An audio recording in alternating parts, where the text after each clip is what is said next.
एक महात्मा थे, वो कुछ नहीं रखते थे अपने पास में, कभी किसी से कुछ लेते भी नहीं थे। हाँ, कोई भगवत वस्तु दे दे तो उसको संभाल लेते थे। किसी भक्त ने उनको गीता जी दे दी, महात्मा जी बड़े प्रसन्न हुए, गीता जी को उन्होंने स्वीकार कर लिया, रोज पढ़ते थे। कुछ दिनों में संपूर्ण गीता जी का पाठ पूरा हो गया।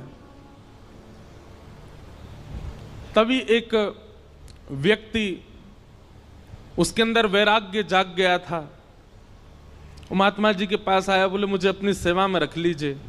तो महात्मा जी ने उसको अपनी कुटिया में रख लिया। निष्किंचन महात्मा। एक दिन उनके मन में भाव आया कि हम कुछ तीर्थ यात्रा करने के लिए जा रहे हैं। तो महात्मा तीर्थ यात्रा के लिए जैसे ही निकले तो चेलाराम से कह के गए, बोले देखो हमारी कुटिया में है तो कुछ भी नहीं, खाली है पूरी, एक गीता जी हैं बस, यही हमारी संपत्ति है, इनको संभाल के रखना। उसने कहा ठीक है। अब वो गीता जी को संभाल करके रखता था। एक दिन एक चूहा घुस गया कुटिया में और वो गीता जी को कुतरने लगा। उस व्यक्ति ने देखा कि अरे ये चूहा तो हमारी गीता जी को खा जाएगा। उसने मनोविचार किया क्या करें, गांव वालों से पूछा तो गांव वालों ने कहा कि बिल्ली रख लो तो फिर चूहा नहीं आएगा।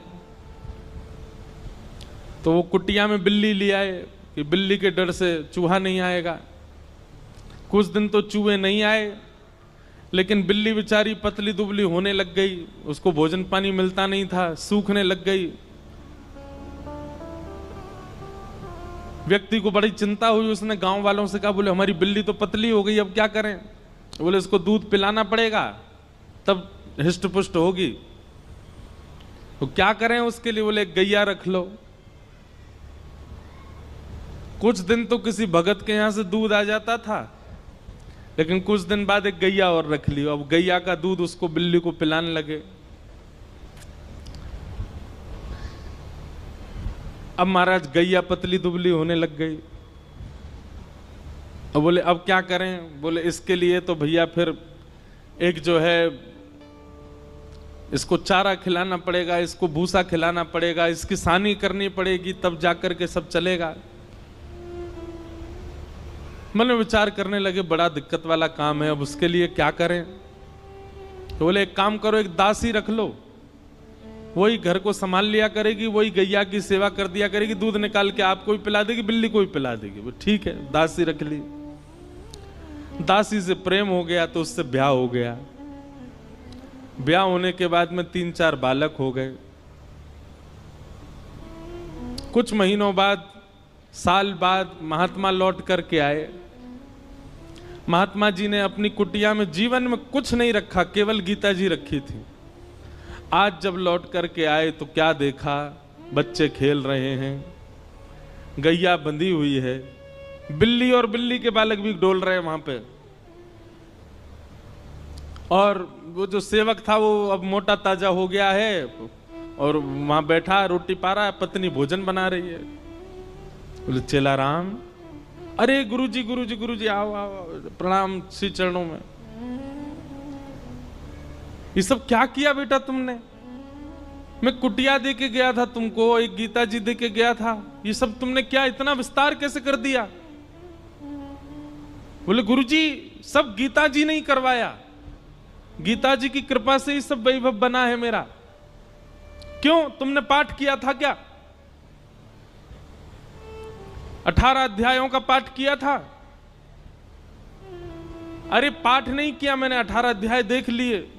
बोले कैसे देखे? बोले पहला अध्याय तो बिल्ली है, दूसरा अध्याय गैया है, तीसरा अध्याय पत्नी है, चौथे पांचवें छठवें रोल लाइन नीचे सारे अध्याय हैं।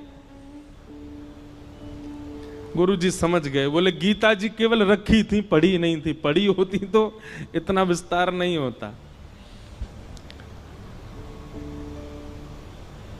हम लोगों को लगता है कि केवल रामायण जी को पूज लो, भागवत जी को पूज लो, गीता जी को पूज लो, इन्हीं से ही काम हो जाएगा। नहीं, आप उसका स्वाध्याय नहीं करेंगे, उस पर मनन चिंतन नहीं करेंगे, जो आपके मन में विकार हैं, जो मन में आसक्तियां हैं, वो कैसे समाप्त होगी?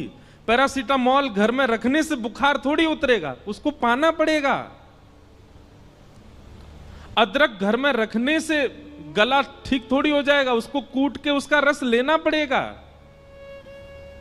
दूध घर में रखने मात्र से चाय थोड़ी बन जाएगी, बनानी पड़ती है। बाजार से केवल घिया, लौकी, तोरई, टमाटर लाके घर में अब तो सब्जी बन जाएगी, कैसे बने? अपने आप बनानी पड़ेगी। सामग्री घर में लाने से कल्याण नहीं होगा, सामग्री का उपयोग करना आना चाहिए।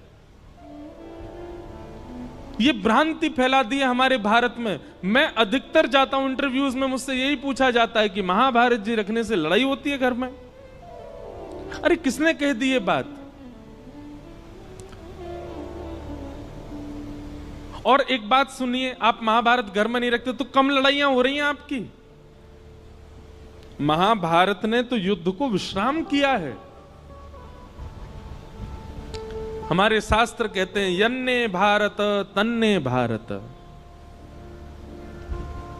पूरी दुनिया में आप जो कुछ भी देखते हैं, चाहे वो स्वभाव हो, चाहे वो व्यवहार हो, चाहे वो दोष हो, चाहे वो गुण हो, ऐसा एक भी दोष, गुण, स्वभाव, व्यवहार, क्रिया नहीं है संसार में जो महाभारत में नहीं लिखी हो। सब लिखा है।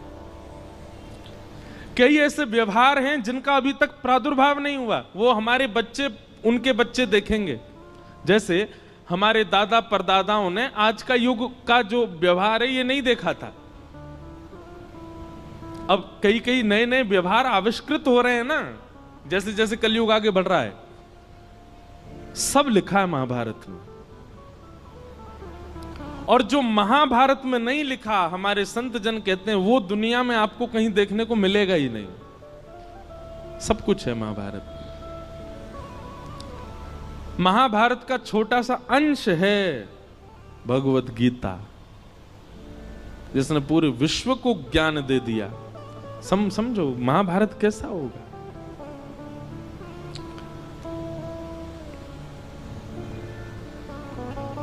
कल हम लोग द्रौपदी का प्रसंग सुन रहे थे। तत्पश्चात भगवान ने उत्तरा के बालक की रक्षा की। वही बालक परीक्षित हुआ। हमारे पूज्य पिताजी महाराज के गुरुदेव भगवान अनंत श्री विभूषित श्री रामानुज प्रपन्नाचार्य गुरु जी महाराज, हमारे दादा गुरु, उन्होंने भागवत जी के कई विषयों पर छोटे छोटी किताबें लिखी हैं। वो कहीं प्रकाशित नहीं है, हमारे घर में ही रखी हैं बस। तो कभी कभी मैं देखने का अवसर मिलता है तो मैं उसमें भाव देखता हूं गुरु जी के। तो वहां गुरु जी एक बात को संकेतित करते हैं कि भगवान ने उत्तरा के बालक की रक्षा क्यों की। अच्छा, भगवान बाहर खड़े खड़े भी ब्रह्मास्त्र को नष्ट कर सकते थे, लेकिन ठाकुर जी गर्भ में क्यों गए? गर्भ में जाकर के उस बालक की रक्षा क्यों की? ब्रह्मास्त्र चलाया था ना उत्तरा के बालक पर, बाहर से ही देख देते ब्रह्मास्त्र नष्ट हो जाता। ठाकुर जी भीतर क्यों गए? और वो भी उस गर्भ में गए जिस गर्भ में न जाना पड़े। इसके लिए सारे वेद वेदांत और उपनिषद कहते हैं, सारे पुराण यही तो कहते हैं, ऐसे कर्म करो कभी गर्भ में ना पाओ। भगवान खुद चटपट घुस गए भीतर रक्षा के लिए। तब हमारे गुरुदेव भगवान कहते हैं, बोले सामान्य बालक होता तो ठाकुर जी बाहर से ही ब्रह्मास्त्र नष्ट कर देते। लेकिन ठाकुर जी ने जब उस परीक्षित के पूरे भविष्य का चिंतन किया तो मन में विचार आया, ओहो ये तो भविष्य में चल करके हमारी कथा का श्रोता बनेगा, क्यों ना ऐसे बालक को गर्भ में दर्शन दिया जाए। इसलिए ठाकुर जी गर्भ में गए। आप लोगों को बहुत आसान लगता है कथा में आना, आप लोगों को बहुत आसान लगता है कि गाड़ी में बैठ के आए, पहुंच गए कथा में, कथा सुन ली। हमको बहुत आसान लगता है कथा करना, वैसे है नहीं, हमको तो नहीं लगता आसान। कोई हमसे पूछे कितनी कठिनाइयां होती हैं कथा सुनाने में। कई बार आपने देखा होगा कि हम आंख बंद करके कथा कह देते हैं 1 आध घंटा तक। क्यों? उस समय किसी श्रोता का कुभाव दिख जाता है। कुभाव मतलब या तो उबासी लेता हुआ दिख गया कोई, या फिर कोई फोन चलाता दिख गया है। तो तो ऐसी स्थिति में जब श्रोता दिख जाते हैं तो फिर कथा भूल जाता हूं मैं, इसलिए फिर मैं आंख बंद करके कथा कहता हूं। हम मना क्यों करते हैं कि जब हम मंच पे आए तो हमको स्पर्श मत करो, उसके पीछे कोई और बात नहीं। ऐसा नहीं कि मेरे अंदर बहुत पुण्य है इसलिए मना कर रहा हूं। मैंने अनुभव किया है कि कई बार लोगों के स्पर्श से हम जितने भावना बना करके आए मंच पे आके सब भूल जाता हूं मैं। आप तो सद्भाव से स्पर्श कर रहे हो, पर किसी का कोई भाव ही नहीं है, वो देखा देखी स्पर्श कर रहा है। इसीलिए दूर से प्रणाम करो, आपको ही फायदा मिलेगा, हम कथा अच्छे से सुना पाएंगे। पर जब बहुत ज्यादा लोग स्पर्श कर देते हैं तो मैंने देखा है कि मेरे भाव जितने होते हैं शून्य हो जाते हैं। कथा करना भी बड़ा कठिन है, पर कथा सुनना भी बहुत कठिन है। कथा में बैठना, बैठ करके बहुत देर तक श्रवण करना, और केवल श्रवण नहीं, उसका निधिध्यासन करना, उसको समझ करके जीवन में उतारना, ये भगवत कृपा के बिना नहीं हो सकता।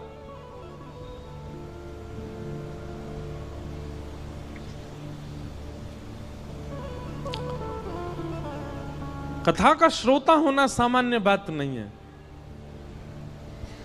निश्चित ही ये बात आप लिख लीजिएगा, प्रमाणित है।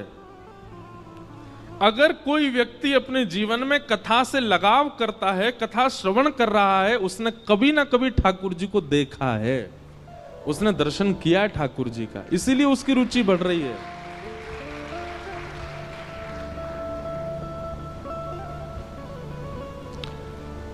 क्यों इतना आनंद आता है सुनने में, क्यों इतना सुख मिलता है आपको? क्योंकि कभी ना कभी आपके जो भीतर चित्त है, आपकी जो आत्मा, उसने कभी अनुभव किया है ठाकुर जी का। इस जन्म में नहीं तो गर्भ में किया होगा, गर्भ में नहीं तो पूर्व जन्म में किया होगा, कभी तो किया है। तभी आपकी रुचि बढ़ रही है, तभी कथा सुनते सुनते नेत्र सजल हो रहे हैं, कथा सुनते सुनते प्रसन्नता हो रही है, कथा सुनते सुनते रोंगटे खड़े हो रहे हैं। ये सब विचार, ये सब प्रभाव हमारे ऊपर क्यों हो रहे हैं? क्योंकि कभी ना कभी तो ठाकुर जी का दर्शन हुआ है हमें।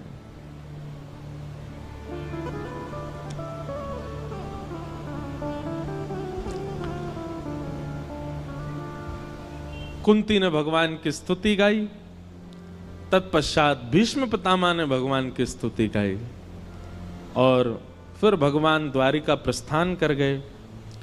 उत्तरा के गर्भ के बालक ने जन्म लिया, और कुछ वर्ष बाद जब भगवान अपनी लीला पूरी करके चले गए, तब पांडवों ने उस बालक को राज्य गद्दी पर बिठा दिया, और पांडव भी स्वर्गारोहण को चले गए।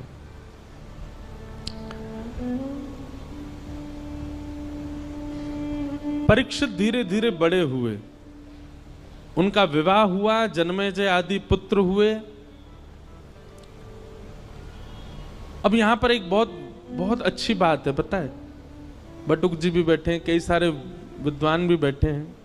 अधिकतर व्यास कहते हैं, हम भी कहते थे पहले कथा में,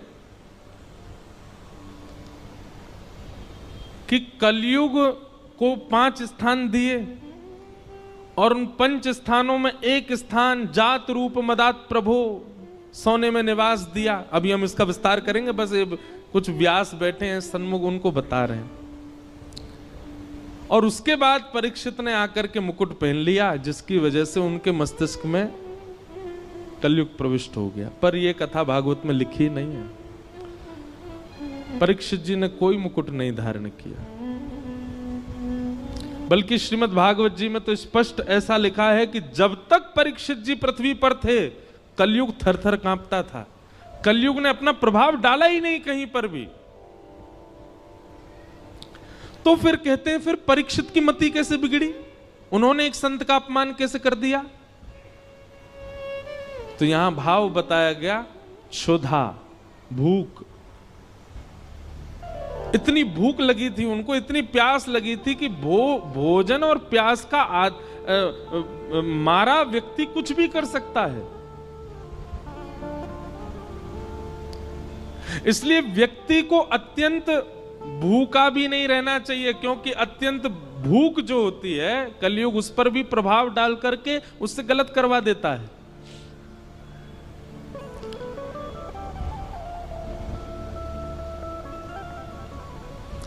दो लोगों को भगवान नहीं मिलते, कौन दो लोग? बहुत खाने वाला और बहुत सोने वाला। पहला, जो बहुत खाता होगा और बहुत ज्यादा ही सोता होगा, समय से ज्यादा सोता है। अच्छा देखो, एक हमारे जैसे सोने वाले हैं। हमारे जैसे सोने वाले मतलब जिनकी 4-4, 5-5, 6-6 महीना की नींद बकाया है।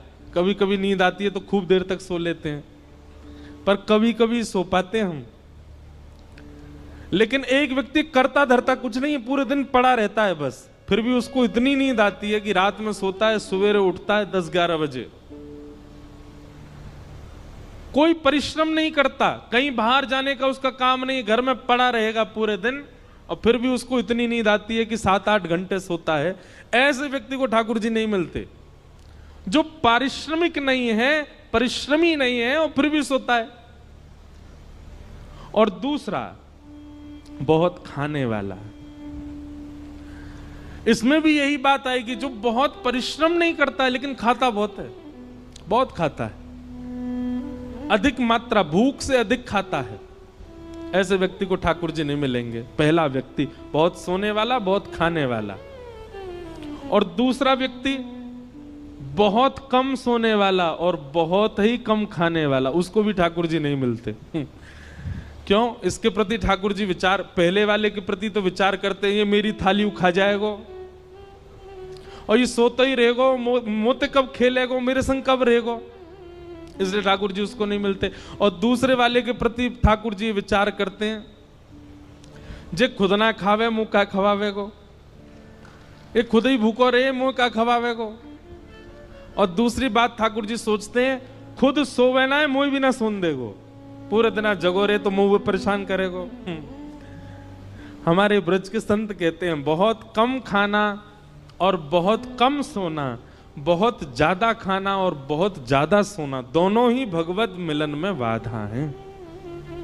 मध्यस्थ रहो, मध्यम रहो। अब आप कहोगे ये मध्यस्थ कैसे पता चले, मध्यम कैसे पता चले? निद्रा कैसी हो? इतनी निद्रा हो जाए कि पूरे दिन फिर भले ही लेटने को भी ना मिले तो भी काम चल जाए, इतनी निद्रा लेने वाला व्यक्ति, और पूरे दिन फिर परिश्रम कर सके, ठाकुर जी से मिलने के लिए परिपक्व है। और इतना भोजन करे कि उससे आलस्य ना आवे, ऐसा व्यक्ति भी ठाकुर जी से मिलने के लिए परिपक्व है। अपच ना हो, इतना भोजन करे बस, ऐसा व्यक्ति भी ठाकुर। और भैया कछु तो खुद भी अपने आप भी समझ जाए करो, जीवन में कितना सोना चाहिए, कितना खाना चाहिए, इसका थोड़ी व्यवस्था बनाओ और उस अनुसार ठाकुर जी के मिलन के लिए चलो। तो परीक्षित जी महाराज एक दिन विचरण कर रहे थे और विचरण करते हुए उनको कलयुग मिला, जो कि वृषभ यानी कि धर्म के 3 पैर काट चुका था, चौथा पैर काट रहा था। धर्म के 4 चरण हैं, सत्य, दान, दया और पवित्रता। कलयुग में केवल 1 पैर बचा है धर्म का, वो है सत्य। दान, दया और पवित्रता तो खत्म हो चुके हैं। कलयुग में दान नहीं करता व्यक्ति, दिखावा करता है। कलयुग में दया नहीं करता व्यक्ति, एहसान करता है। कलयुग में पवित्र नहीं रहता व्यक्ति, केवल पवित्रता का आडंबर करता है। थोड़ा बहुत यदि बचा है तो सत्य बचा है। सत्य भी बोलता नहीं है, सुनने के लिए सत्य चाहिए। दूसरे से भले ही झूठ बोले पर अपने लिए उसको सत्य चाहिए, इतना सत्य बचा है बस। और कलयुग उस चौथे पैर को भी काट रहा है, सत्य को। तभी परीक्षित जी महाराज पहुंच गए, कलयुग को पकड़ लिया, जान से मारने लगे, चरणों में गिर गया, महाराज मुझे स्थान दे दीजिए। तब 4 स्थान प्रदान किए, द्यूतम, पानम, स्त्रिय, सोना, ये 4 स्थान पहले प्रदान किए। जुआ, मदिरा पान, भक्ष भक्ष सेवन, पर स्त्री पर पुरुष गमन और हिंसा, लड़ाई झगड़ा, कलेश, इसमें कलयुग का निवास। कलयुग ने पुनश्च याचना की, बोले कि महाराज मेरा परिवार बड़ा है, एक स्थान और दे दो। तो उसको जात रूप मदात प्रभो, अनीति से कमाया गया धन, 5वां स्थान प्रदान किया। इन 5 स्थानों पर बहुत सावधान रहा कीजिए। कभी भी जुआ में नहीं खेलना है। जुआ का मतलब क्या होता है? धन को दांव पर नहीं लगाना है। यह शर्त लगाना भी एक प्रकार का जुआ है, नहीं लगाया कीजिए। भैया सीधी बात है, किसी की पत्नी को दांव पर लगा दोगे, पति छोड़ेगा आपको? और वो भी पति कौन है? जगत नियंता, जगदाधार, जगदीश्वर, त्रिलोकीनाथ, उनकी पत्नी है लक्ष्मी। आप लक्ष्मी को दांव पे लगा दोगे, नारायण प्रसन्न रहेंगे आपसे। भागवत जी में वर्णन है कि जुआ खेलने वाला व्यक्ति लक्ष्मी को असद स्थान पर प्रयोग करने वाले व्यक्ति से पंचदेव सदैव नाराज रहते हैं।